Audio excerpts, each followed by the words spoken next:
Bom, pessoal, essa aula de hoje, o que a gente vai querer falar é sobre ah, uma ferramenta gráfica para estudar a questão de estabilidade de um sistema de controle baseado exatamente no lugar geométrico das raízes. Também é conhecido como root locus ou LGR, né? E para isso nós vamos nos utilizar de um sisteminha muito básico, que é esse sistema aqui, um sistema de retroação unitária e negativa, né?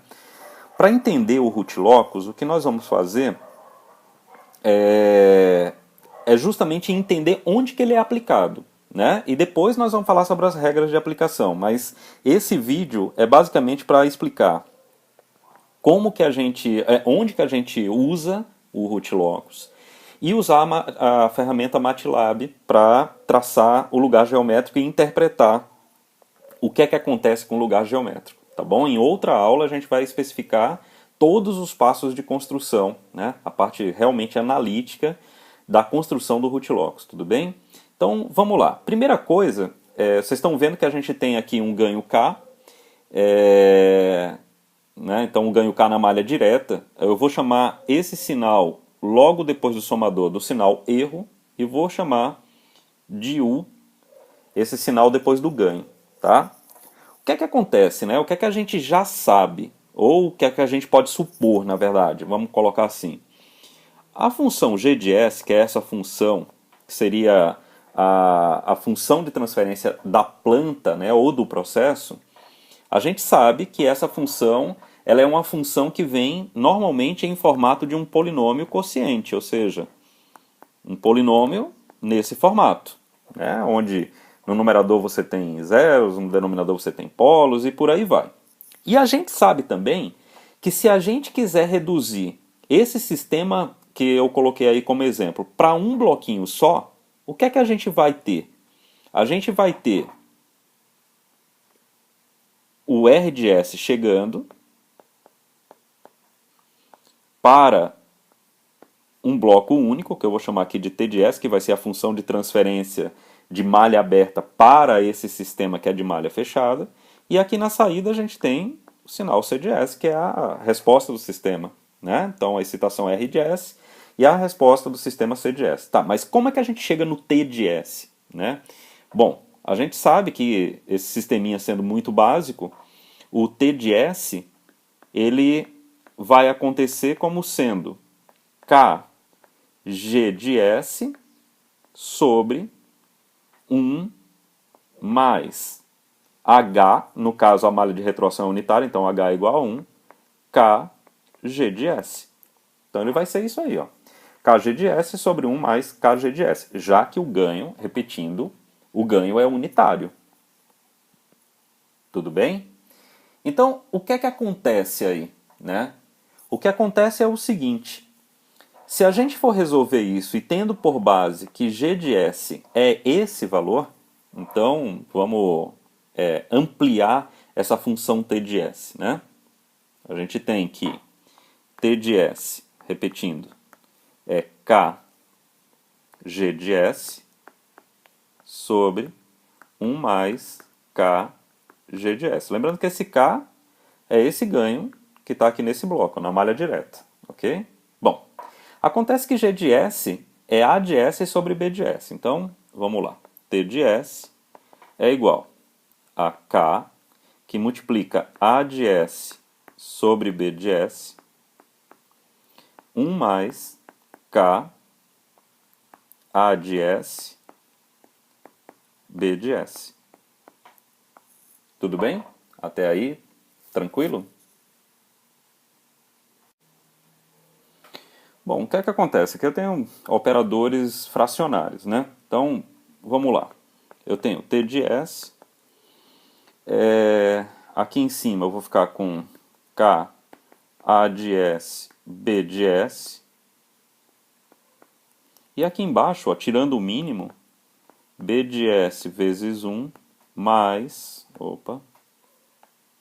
mais K, A de S, tudo sobre B de S. Bom, ok. E daí? Tentando minimizar, simplificar um pouco essa expressão, eu vou ficar com T de S. Reparem que esse B de S vai cair com esse B de S. Eu vou ficar com K A de S aqui em cima sobre B de S mais K A de S. Ok? Bom, acontece o seguinte, e já deixa eu separar aqui essa expressão e limpar o quadro aqui pra gente. Acontece o seguinte, quando eu estou procurando a estabilidade do sistema, eu estou preocupado instantaneamente com a questão do denominador, porque o denominador é que me dá os polos, ou seja, a equação característica desse sistema é B de S, que é um polinômio em S, né, mais K, que multiplica A de S. Tudo bem? E são as raízes desse polinômio que vão me dar os polos. Acontece o seguinte, que como tudo isso está em função de K, dependendo do valor de K, as raízes estarão em um lugar ou estarão em outro lugar. Então, deixa eu ser um pouco mais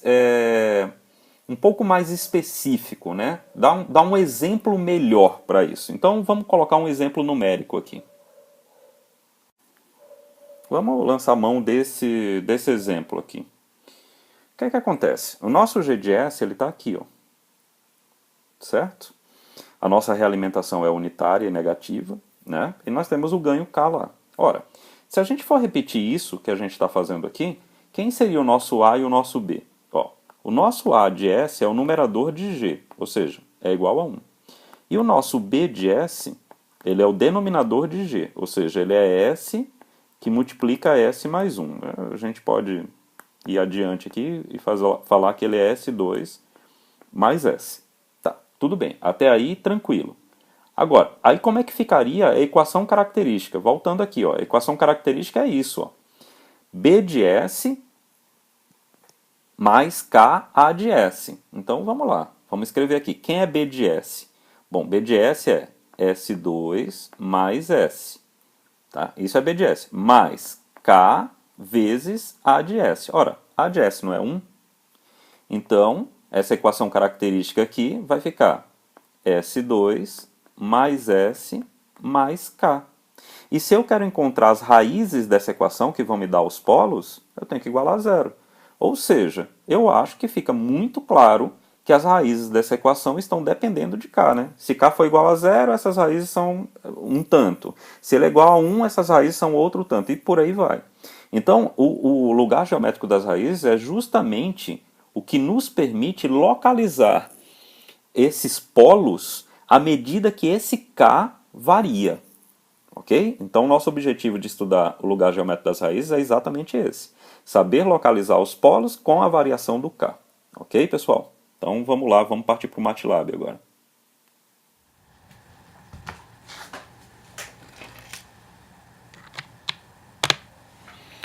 Bom, pessoal, complementar, já que a gente explicou, né, como é que o lugar geométrico das raízes ele é aplicado, agora é a gente ilustrar isso com uma aplicação do MATLAB, que é de uma forma rápida, simples, que nos fornece bastante material para que a gente tire conclusão sobre estabilidade, onde os polos se encontram de um sistema. E para isso nós vamos montar um exemplo muito simples, tá? Nós vamos fazer o seguinte, nós vamos montar o mesmo sistema da primeira parte, que ele tinha como G, ele tinha 1 sobre S, S mais 1, para plotar aqui o lugar geométrico das raízes e tirar algumas conclusões. Depois a gente vai fazer algumas modificações, ok? Então, a começar, nós vamos começar determinando quem é o numerador da função G. Lembrando que a função G é aquela função que está lá na malha direta. Então, numerador a gente define como um vetor ou uma matriz. Lá a gente tinha que o numerador era igual a 1. Tá? Eu vou colocar o ponto e vírgula aqui para quem não está acostumado, só para que não apareça esse valor replicado na linha de baixo, tá bom? E o denominador, lá ele era S vezes S mais 1, ou seja, S2 mais S. Então, S2 mais S mais 0 como termo independente, ok? Aí olha que coisa, que comando bacana. A gente quer determinar o G. Então a gente faz o seguinte, ó. O G é igual à função de transferência definida por esse numerador e por esse denominador. Note que aqui é parêntese, porque TF é uma função do MATLAB, ok? Quando eu dou Enter, ele vai montar exatamente o G, que é aquele G 1 sobre S, que multiplica S mais 1, ou seja, 1 dividido por S2 mais S. E basta para a gente agora executar esse comando rlocus em cima desse sistema gerado, que foi o sistema G. Quando a gente faz isso, aparece essa figura, né? Então, isso aqui é um formato de root locus, está vendo aqui em cima? Root locus. Uma coisa interessante é a gente consolidar aquela ideia de que o root locus é um gráfico aparentemente estático, mas que na verdade ele é dinâmico. Por quê? Porque para cada ponto componente dessas curvas, né? Então, por exemplo, ó, o ponto, essa curva verde, ela começou aqui, né, nesse valor aqui, que é o valor menos 1, porque se a gente lembrar, o denominador é S que multiplica S mais 1. Então, os polos estão em menos 1 e em 0. Agora, os polos estão nesse ponto se o K, aquele que a gente obteve na primeira parte do vídeo, foi igual a 0. É tanto que, se a gente vier, ó, eu selecionei essa janelinha aqui, ó, de marcador, e a gente vier em cima desse ponto, ó, o que é que vai aparecer aqui, ó. X menos 1 e Y0, tá? Então, peraí, só um minutinho, porque eu quero fazer uma outra coisa aqui. Eu quero que aqui apareça... Deixa eu fazer um teste aqui, pessoal. Rapidão. Então, por exemplo, deixa eu colocar aqui para a gente ver uma coisa. Ó, aqui, ó. Aqui é um exemplo. Não sei se dá para notar. Vou tentar dar um mais aqui. Vamos ver se a marcação vai ficar do mesmo tamanho, né? Então, talvez não funcione para a gente. Deixa eu... não vai funcionar isso aqui. Mas deixa eu colocar aqui, ó. Aqui eu acho que dá para ver que tem aqui, ó, sistema G, o ganho 0,278 e os polos tem esse polo tem parte real menos 0,5 e parte imaginária 0,1671. O que é que significa dizer isso? Para o ganho 0,278, ou seja, o ganho já não é mais 0, aquele K já não é mais 0, ele é 0,278. O polo já mudou de lugar. Ó, aqui, ó, esse outro aqui, ó.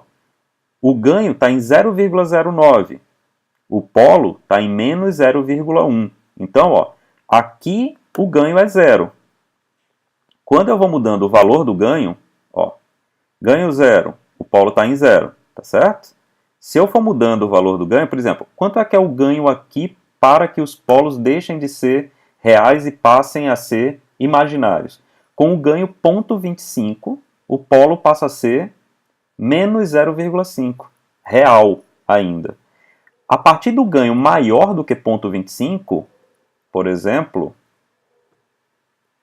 ganho 0,278, o polo já é esse valor. Se eu for aumentando o ganho, aqui, ó, aumentei para 0,305, o polo já mudou de lugar de novo. Tá? Ele está com parte real menos 0,5, porém com parte imaginária de menos 0,235. Ou seja, com a variação do ganho K, aquele ganho K lá da expressão, a gente tem os polos mudando de lugar. Lembrando que, como é um sistema de segunda ordem, né, o denominador é um polinômio de segunda ordem, nós temos dois polos. Né? Esses polos podem ser reais ou podem ser complexos conjugados. Então, assim, reais eles estão nessa reta, complexos conjugados eles estão nessa. Então, vamos fazer o seguinte, ó. Vamos apagar essa figura. Aqui eu vou limpar essa tela aqui, ó, CLC, e a gente limpa a tela. Vamos trabalhar com um outro polinômio. Vamos trabalhar com um polinômio agora que ele tenha zeros. Aquele lá ele não tinha zeros, porque o polinômio numerador era igual a 1. Vamos botar um zero lá no 1. Como é que a gente faz isso? Ó? Numerador igual a... Bom, para um polinômio ter raiz igual a 1, então eu vou colocar S menos 1. Então, S menos 1, certo? S menos 1. E eu vou repetir aquele denominador que a gente já tinha. Então, aquele denominador era 1, 1, 0. Certo?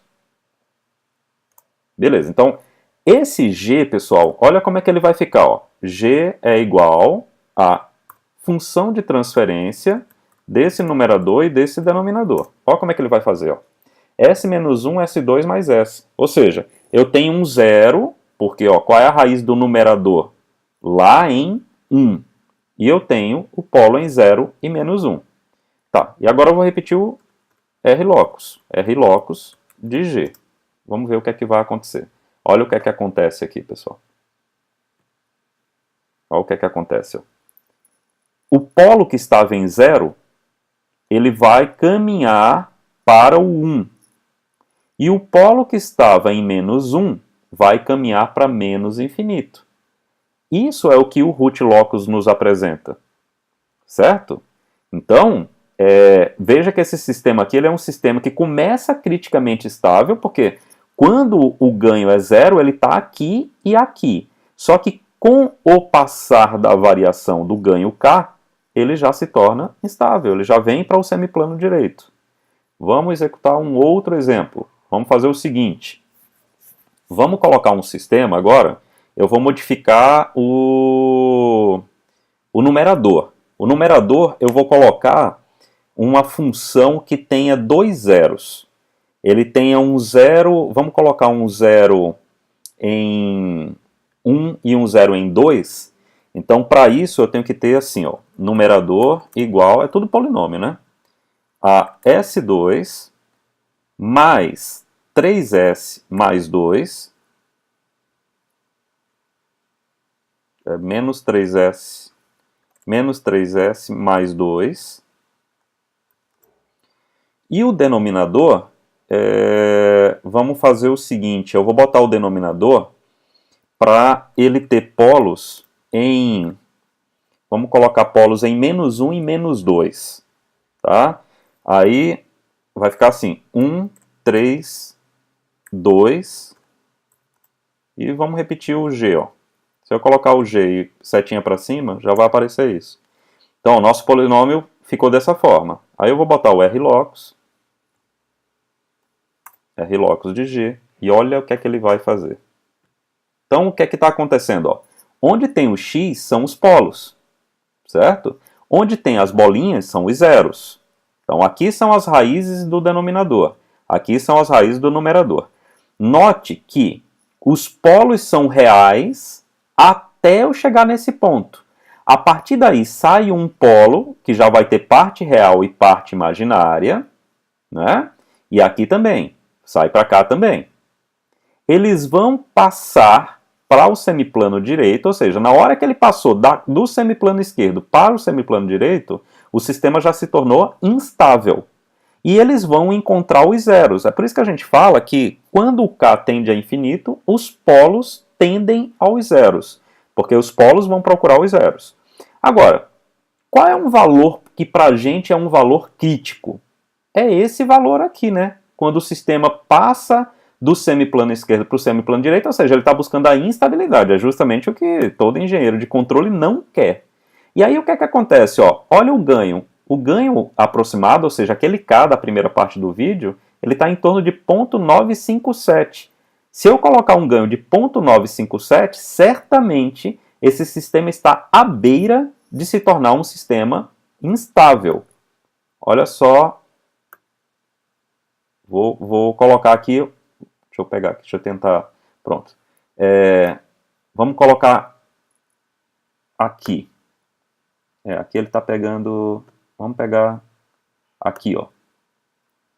Um pouquinho depois, eu quero pegar um pouco depois. Deixa eu ver se eu consigo deletar todos. Pronto. Eu quero pegar aqui, ó, um pouquinho depois. Eu estou pegando antes, né? Não é bem o que eu quero, não. Eu quero pegar depois. Aqui, ó, por exemplo, um ganho de 1,14 A parte real do polo é 0,0963, quer dizer, o sistema já está instável. Então o root locus ele serve justamente para que a gente consiga localizar onde estão as raízes do denominador, ou seja, as raízes da equação característica. E aí, para isso, a gente tem que interpretar, né? Já que o MATLAB faz todo o trabalho de cálculo para a gente tem que interpretar. O próximo vídeo que a gente vai fazer é montar uma aula para ensinar como a gente faz isso aqui sem o uso do MATLAB. E aí tem um conjunto de regrinhas que a gente tem que seguir para que a coisa realmente se acerte. Ok, pessoal? Então espero ter apresentado de forma correta os comandos do MATLAB e também ter feito a interpretação aqui para a gente do que é que o MATLAB oferece para a gente. Então, sempre enfatizo que essa ferramenta é uma ferramenta crucial na formação de um engenheiro. Valeu? Grande abraço para todos.